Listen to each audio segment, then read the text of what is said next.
Halo semuanya, Assalamualaikum warahmatullahi wabarakatuh. Perkenalkan, nama saya Silva Yuniawati dari jurusan Sistem Informasi dari kelas 19-2C05 dengan NIM 19250805. Di kesempatan kali ini, saya akan mempresentasikan hasil proyek basis data saya dengan tema desain database yang skala label dan lini waktu normalisasi.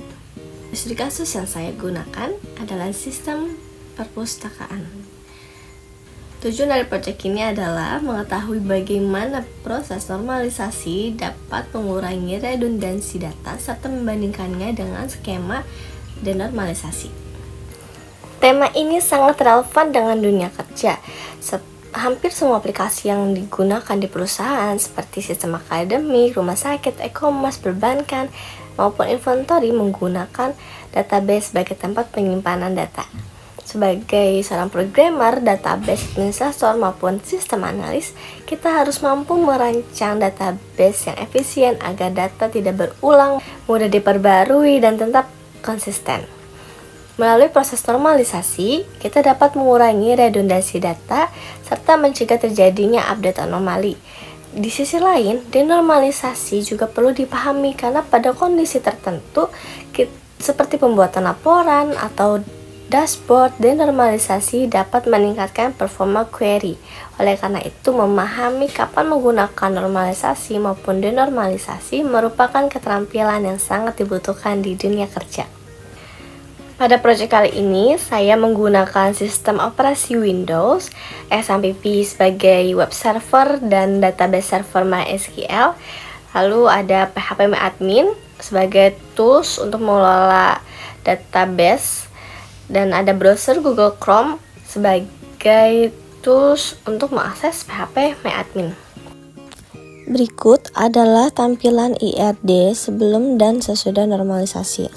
IRD sebelum normalisasi, semua data masih disimpan dalam satu tabel dengan satu primary key yaitu ID. Lalu di tabel IRD sesudah normalisasi ada anggota, kepeminjaman to many, buku kepeminjaman to many, kategori ke buku one to many, penulis ke buku one to many. Jadi penjelasannya, satu anggota bisa memiliki banyak transaksi peminjaman dan satu buku bisa muncul di banyak transaksi peminjaman. Satu kategori bisa dimiliki banyak buku dan satu penulis bisa dimiliki banyak buku. Oke, selanjutnya saya akan menampilkan proses database yang telah saya buat. Dalam proyek ini terdapat dua skema. Yang pertama adalah peminjaman denormalisasi, di mana tabel ini belum dilakukan normalisasi, sedangkan tabel yang sudah dilakukan normalisasi terdiri dari tabel anggota, buku, kategori, peminjaman, dan penulis. Ini kondisi di mana belum dilakukan normalisasi, di mana semua data masih disimpan dalam satu tabel. Di sini terlihat nama peminjam, kota, judul buku, kategori, dan penulis masih muncul berulang. Hal ini menyebabkan terjadinya redundansi data dan meningkatnya resiko inkonsistensi apabila ada perubahan data. Oke, tahap pertama adalah first normal form atau first NF, di mana syaratnya adalah setiap kolom hanya boleh berisi satu nilai atau bersifat atomik. Pada tabel ini, setiap kolom sudah berisi satu nilai. Misalnya kolom nama peminjam hanya terdiri dari satu nama dan kolom kategori terdiri dari satu kategori. Jadi tabel ini sudah memenuhi syarat first NF atau first normal form. Selanjutnya diterapkan second normal form atau 2NF. Pada tahap ini, data yang sebelumnya berulang dipisahkan ke tabel yang berbeda. Data anggota dipindahkan ke tabel anggota, data buku dipindahkan ke tabel buku, dan sedangkan transaksi disimpan di tabel peminjaman. Dengan cara ini, redundansi mulai berkurang. Sini ada tabel anggota, tabel buku, dan tabel peminjaman. Tahap terakhir, third NF atau third normal form. Pada tahap ini, data kategori dan penulis dipisahkan menjadi tabel master.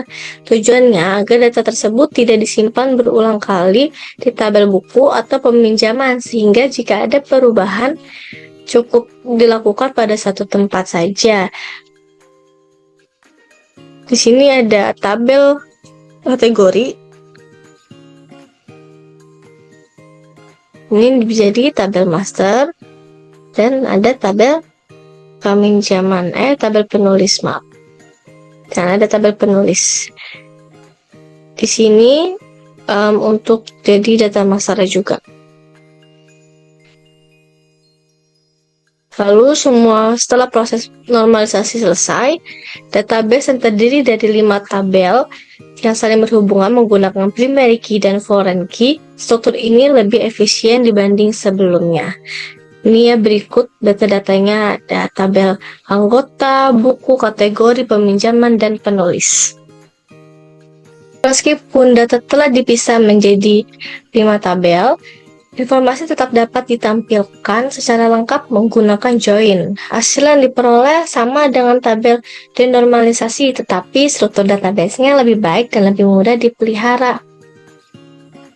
Pada tabel denormalisasi, perubahan nama kategori menyebabkan seluruh baris yang memiliki kategori tersebut ikut berubah. Jika datanya ribuan, maka ribuan baris harus diperbarui. Kalau normalisasi tidak.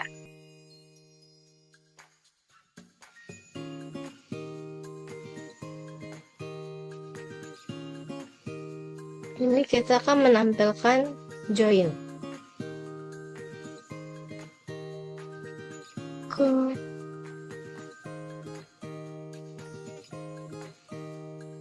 Di sini untuk menampilkan joinnya, total query-nya itu adalah 0,0027 seconds.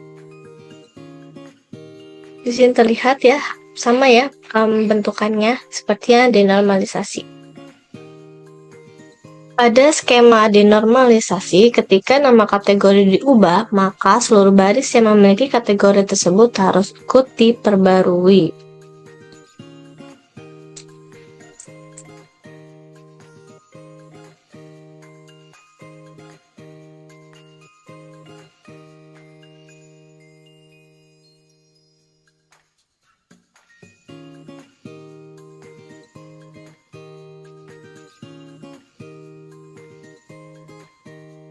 Nah, seperti ini ya, kita udah mengubah kategori informasi kategori komputer menjadi informasi. Sedangkan pada skema normalisasi cukup mengubah satu data pada tabel kategori.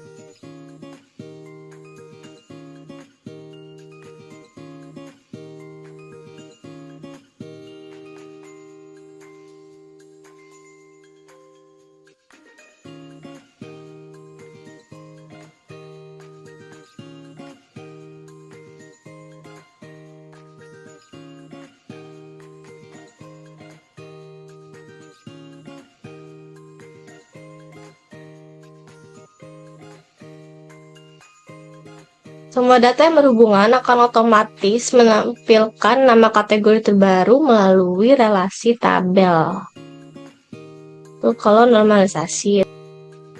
Selanjutnya dilakukan pengujian menggunakan explain.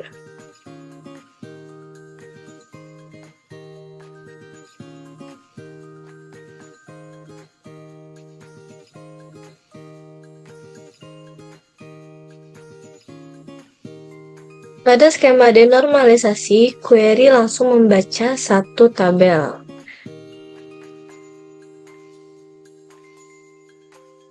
Sedangkan pada skema normalisasi memerlukan proses join.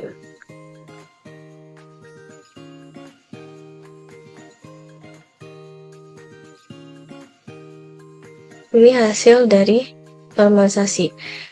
Walaupun lebih kompleks normalisasi, memberikan keuntungan dalam menjaga konsistensi data. Karena jumlah data pada proyek ini masih sedikit, perbedaan waktu eksekusi belum terlihat signifikan. Pada database yang jauh lebih besar, perbedaannya akan lebih terasa. Berdasarkan hasil implementasi, dapat disimpulkan bahwa normalisasi berhasil mengurangi redundansi data dan mempermudah proses pembaruan data. Hal yang cukup menarik adalah, walaupun struktur normalisasi menggunakan lebih banyak tabel dan join, data tetap dapat ditampilkan dengan baik.